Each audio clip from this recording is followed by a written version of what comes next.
Aurora Memorial Hospital nagpasalamat sa Provincial Health Office, Department of Health at lokal na opisyal sa agarang tulong medikal sa panahon ng Bagyong Uwan. Hatid sa atin ni Lynn Robles.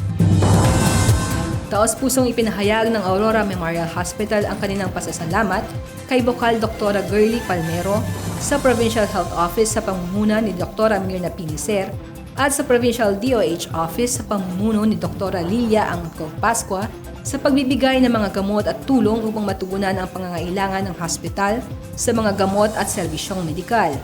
Ang kanilang agarang tugon ay naging malaking tulong lalo na sa gitna ng pananalasa ng Bagyong Uwan. Bukod sa material na tulong, pinuri ng Aurora Memorial Hospital ang dedikasyon, oras at malasakit ng mga nabanggit na opisyal na nagsilbing inspirasyon sa mga kawani at pasyente. Ang kanilang suporta ay nakatulong ng malaki upang masigurong tuloy-tuloy ang serbisyong medikal sa lalawigan.